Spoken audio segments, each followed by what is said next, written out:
Hi అండి. చేపల కోసం అయితే చందానగర్ వచ్చాను. ఇప్పుడైతే వంజరం చేప అయితే తీసుకుందాం అనుకుంటున్నాను. ఇదిగోండి వంజరం అయితే తీసుకున్నా. చూడండి, ఇది వచ్చేసి 1.5 kg ఉందన్నమాట. ఇవైతే ఇప్పుడు కొన్ని అయితే ఫ్రై తీసుకున్నాను. ఫ్రై చేద్దాం ఈ ముక్కలు. ఇవైతే కర్రీ వండుదాము. చూడండి, ఇప్పుడు ఈ ఫ్రై ముక్కలు అయితే కొంచెం పసుపు వేసుకుందాం. పసుపు, సాల్ట్,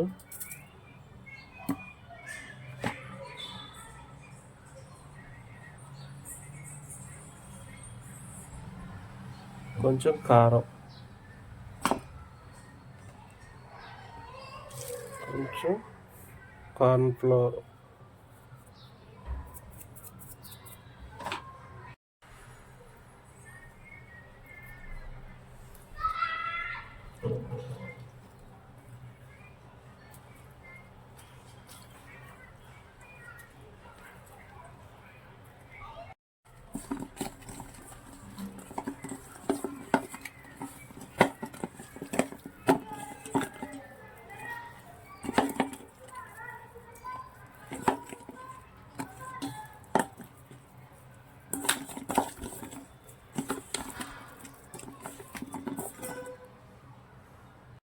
ఇదిగోండి. ఇప్పుడు వంజరం కర్రీకి కావాల్సిన మసాలా రెడీ చేసుకుంటున్నాం అన్నమాట. వెల్లుల్లిపాయ, కొంచెం అల్లం ముక్క, జీలకర్ర, ధనియాలు, ఎలాచి వేసుకొని మిక్సీ పట్టుకుందాం. ఇదిగోండి, ఇప్పుడు ఈ మసాలాలోనే ఉల్లిపాయలు కట్ చేసుకుని అందులోనే మిక్సీ పట్టేసుకుందాము. ఇట్లా మిక్సీ పట్టేసుకోవాలన్నమాట. ఇప్పుడు మసాలా అయితే ఉల్లిగడ్డ వేసి మొత్తం మసాలా మిక్సీ కొట్టేసి అన్నమాట. తర్వాత ఇదైతే ఫిష్, ఇది వచ్చేసి చెప్పాను కదా వంజరం అని, దానికి సంబంధించిన ఇదేమో కొంచెం నిమ్మకాయ సైజు చింతపండు నానబెట్టుకున్నాము. తర్వాత పచ్చిమిరపకాయ, కరివేపాకు అయితే రెడీ చేసుకుందాం. ఇదిగోండి, గ్యాస్ అయితే ఆన్ చేసుకుంటున్నాము. తర్వాత బాండి పెట్టుకున్నాం. స్పూన్లో అయితే ఆయిల్ వేసుకుందాం. మసాలా ఉల్లిపాయ మిక్సీ పట్టాం కదండి, అదైతే నూనెలో అయితే వేసుకుందాం. ఇది ఎగుతూ ఉంది కదండి, ఇందులోనే పచ్చిమిరపకాయ, కరివేపాకు వేసేద్దాం.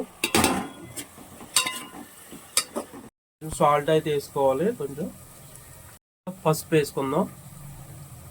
తర్వాత మన టేస్ట్కి తగ్గ కారం అయితే వేసుకుందాం. మేమైతే కారం ఎక్కువ ఉండదు కాబట్టి 2 స్పూన్లు ఎక్కువ వేసుకుంటున్నాం. మసాలా చేసింది ఉంది కదండి, అందులో వాటర్ అయితే కలిపేసుకున్నాం. ఇప్పుడు ఆ కర్రీలో వేసుకుందాం. అయితే ఒక్కొక్క ముక్క ఆ మసాలాలు అయితే వేసుకుందాము చక్కగా.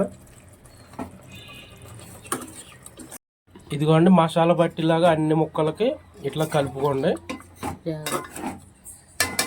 నిమ్మకాయ సైజు చింతపండు రెడీ చేసుకున్నాం కదా, ఇదైతే కర్రీలో వేసుకుందాం.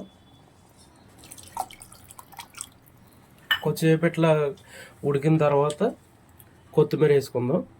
మనం ఎప్పుడైనా సరే చేపల కూరని స్పూన్ పెట్టి తిప్పకూడదు. తిప్పితే మరి ఏమవుతుందంటే ముక్కలు ఇరిగిపోతాయి. ఇట్లా తిప్పుకోవాలి పట్టుకొని. చూడండి, ఇప్పుడైతే వంజరం కర్రీ అయితే రెడీ అయిపోతుంది. ఇప్పుడు లాస్ట్కి మనం కొత్తిమీర అయితే వేసుకుందాం. గుమ్మగుమ్మలాడే వంజరం కర్రీ అయితే రెడీ అయిపోయింది. వంజరం ఫ్రై కూడా రెడీ చేసుకుంటున్నాం అన్నమాట. ఇప్పుడైతే వంజరం ఫ్రై రెడీ చేస్తున్నాను.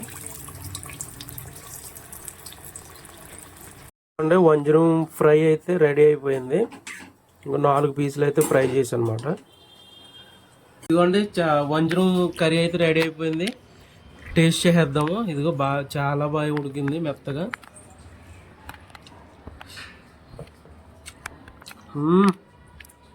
సూపర్ వంజరం. ఇది ఫ్రై కూడా టేస్ట్ చేద్దాం. ఫ్రై కూడా చాలా బాగుంది.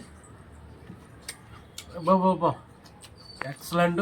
బెస్ట్ వైపు బెస్ట్ కర్రీ, చాలా బాగుంది. వైపు అయితే చాలా టేస్టీగా ఉండిందండి. బాబా, ఈ వీడియో మీకు నచ్చినట్లయితే లైక్ అండ్ షేర్, సబ్స్క్రైబ్ చేసుకోండి. సబ్స్క్రైబ్ చేసుకోవడం మాత్రం మర్చిపోద్దు.